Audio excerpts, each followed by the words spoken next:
Imagine walking into class, ready for just another normal day, only to have your teacher humiliate you in front of everyone, and then steal something that is literally a part of you. That's exactly what happened to Jamal, a bright, kind-hearted high school student who has never let having a prosthetic arm stop him from doing anything. But today, his biggest challenge wasn't his missing limb, it was his own teacher. Miss Whittaker had always treated Jamal differently. The little side comments, the harsh stares, the way she ignored him whenever he raised his hand. It was subtle, but Jamal felt it. Still, he never expected her to cross the line in the way she did today. It all started when Jamal was adjusting his prosthetic arm during class.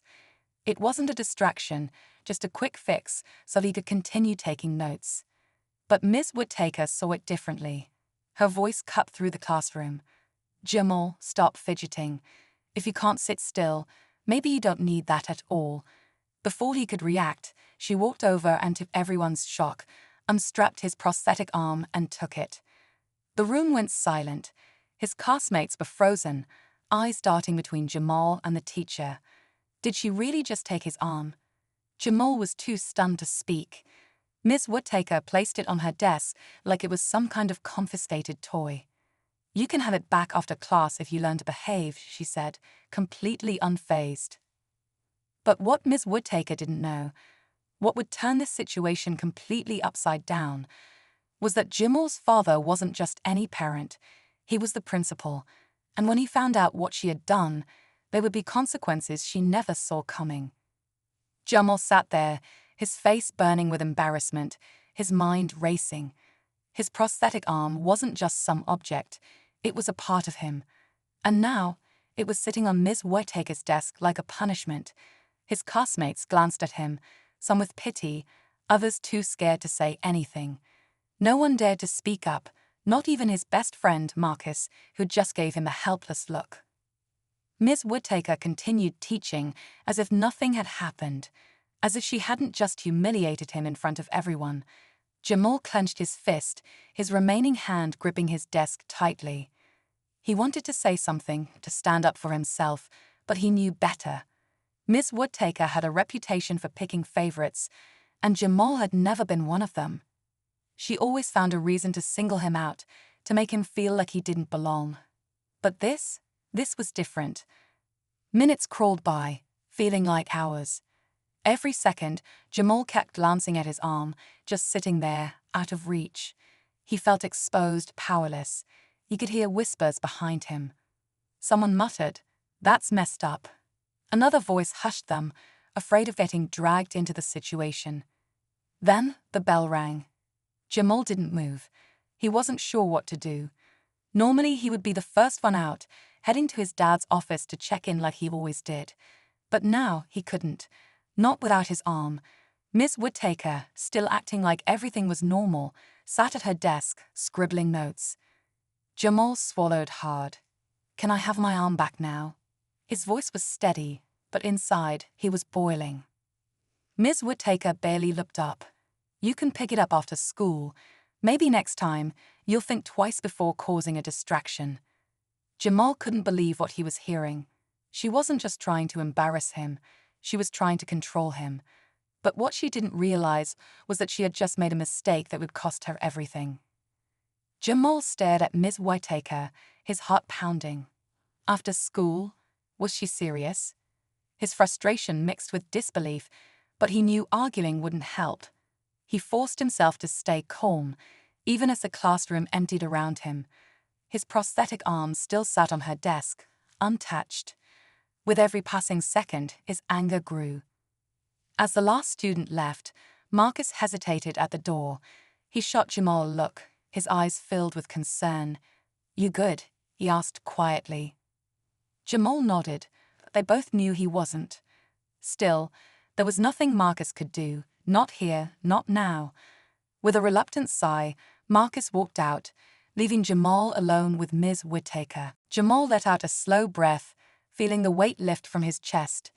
He looked at his dad, who handed him back his prosthetic arm, his expression softening. "You okay?" Jamal nodded, strapping it on. "Yeah, I think I am."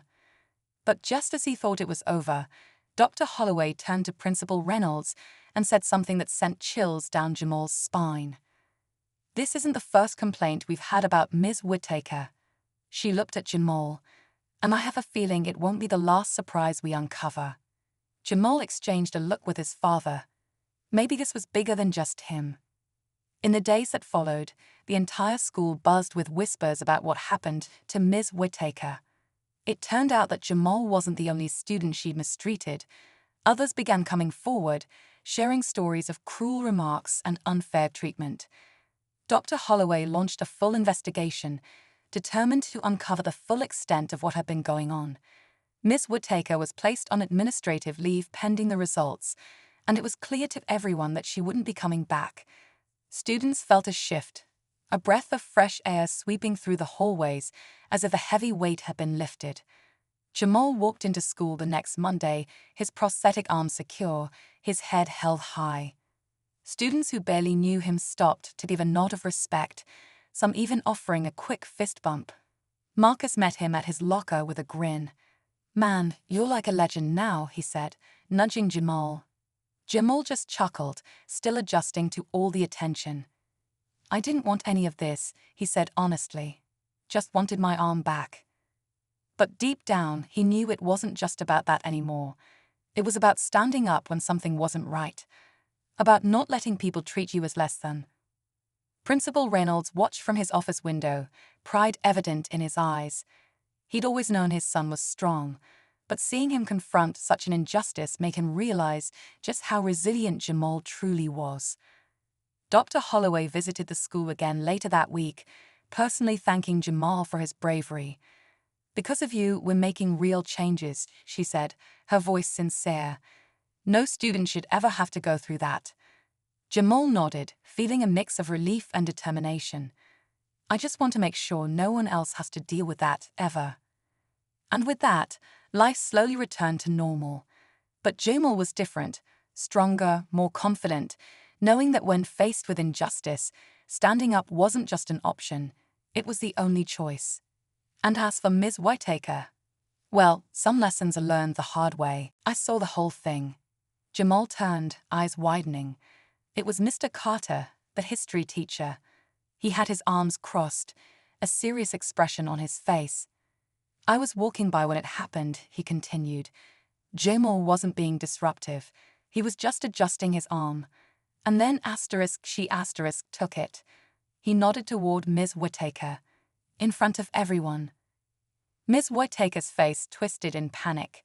She wasn't just facing Jamal's father now, she was caught. And Jamal could see it in her eyes. She knew this wasn't going away. But what no one expected was what happened next. Because instead of admitting fault, Ms. Whittaker did something no one saw coming. She looked Principal Reynolds right in the eye and said, "You have no idea who you're messing with." For a moment, the room was completely still. Jamal's father didn't even blink. The tension in the air was thick enough to stop time itself. Miss Whittaker's words hung there, her confidence wavering just enough to reveal that even she wasn't sure what she had just done. Jamal felt his heart pounding. Who did she think she was threatening? Principal Reynolds studied her, his face unreadable.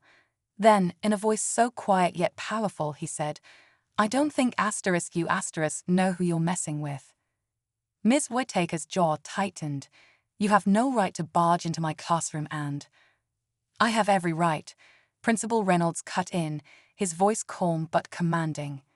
"Because this is my school, and the fact that you think you can intimidate me after what you did to my son." He shook his head. "That tells me everything I need to know." Miss Whittaker opened her mouth to argue, but before she could, another voice interrupted. "I'd be careful if I were you, Ms. Whittaker." It was Mr. Carter again, stepping forward. "Because I heard what you said to Jamal last week, about how he shouldn't expect special treatment just because of his circumstances." He narrowed his eyes. "And I know I'm not the only teacher who's seen how you treat certain students differently." Jamal felt his breath hitch. He had tried to ignore those comments before, tried to convince himself they didn't mean what he thought they did. But hearing someone else say it out loud, that was different. Miss Woodtaker's expression cracked for just a second before she steeled herself. "This is ridiculous," she scoffed. "You're blowing this out of proportion. I was just trying to maintain order in my classroom." Principal Reynolds stepped even closer, lowering his voice just enough to make the moment even more intense. "You stole a student's prosthetic arm. Do you really think there's any explanation that will make that okay?" Ms. Woodtaker's mouth opened and closed, searching for something, anything to say. But before she could, another sound filled the room, one that made her face drain of color completely. The voice of the superintendent. "I think I've heard enough." Jamal turned sharply. Standing in the doorway was Dr. Holloway, the superintendent of the entire district, arms crossed, an unreadable expression on her face. She must have been walking by and caught enough of the conversation to piece together what was happening. Dr. Holloway stepped forward. "Miss Woodtaker, please come with me." Miss Woodtaker let out a nervous laugh. "This is absurd. You're taking their side." "Over mine. Dr. Holloway's gaze didn't waver. "I'm taking the side of what's right." She gestured toward the hallway. "Let's go." For a moment, it looked like Miss Whittaker might argue, but then, without another word, she grabbed her things and stormed out. The second she disappeared, the tension finally broke. Taking a deep breath, Jamal turned back to her. "Miss Whittaker, I need my arm," he said, his voice even. "I have places to be." She finally looked at him, her expression unreadable. "I said after school, Jamal. Actions have consequences." Jamal gritted his teeth. What consequence? He had done nothing wrong. He glanced at the clock. He had 10 minutes before his dad expected him in his office. If he didn't show up, his dad would come looking. And once he found out what happened, Miss Woodtaker had no idea who she was messing with.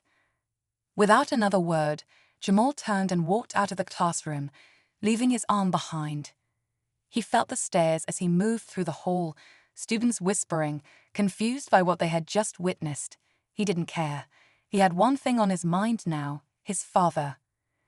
When he reached the principal's office, his dad was sitting behind his desk, reviewing paperwork. The moment he looked up and saw Jamal, his expression shifted from focused to concerned. "Son, what happened?" Jamal hesitated. He knew the moment he spoke, everything would change. Miss Woodtaker thought she had control, but she had no idea the storm she had just started. Jamal stood in the doorway, his pulse racing. His dad's eyes scanned him, instantly noticing something was off. His father was a man who could read a room in seconds, and right now, his expression shifted from concern to quiet intensity. "Jamal," he said, his voice calm but firm. "Where's your arm?" Jamal swallowed hard. He had played this moment in his head the whole way here, but now that it was happening, the words felt heavy. "Miss Woodtaker took it," he finally said. His dad's face barely moved, but Jamal knew him well enough to see the shift in his eyes. A deep, controlled anger, the kind that only surfaced when something was seriously wrong. "She what?" Jamal took a breath, his frustration spilling out. "She said I was being a distraction, then just took it, put it on her desk. Told me I could get it back after school. He shook his head. "I didn't know what to do. I just walked out." For a second, the room was silent. Then his dad stood up, smoothing out his tie with slow, deliberate movements. "Stay here." Jamal blinked. "Wait, Dad." But his father was already walking past him, his steps steady and controlled. Not rushed, not panicked, but Jamal knew his dad, and he knew this meant trouble. The kind you couldn't come back from. Jamal hesitated, then followed. As they moved through the halls, students turned to watch. The principal storming toward a classroom wasn't something you saw every day. The whispers spread like wildfire. By the time they reached Miss Whittaker's door, Jamal's chest was tight with anticipation. His father didn't knock. He pushed the door open, stepping inside with an authority that filled the room. Miss Whittaker looked up, surprised, but it was nothing compared to the look on her face when she realized who was standing in front of her. She had no idea what was coming next. Miss Whittaker's face paled as she locked eyes with Principal Reynolds. For the first time, she looked unsure of herself. "Principal Reynolds," she said, forcing a tight smile, "is there something I can help you with?" Jamal's dad didn't answer right away. He took a slow glance around the classroom, his gaze landing on the desk, on the prosthetic arms still sitting there like some confiscated toy.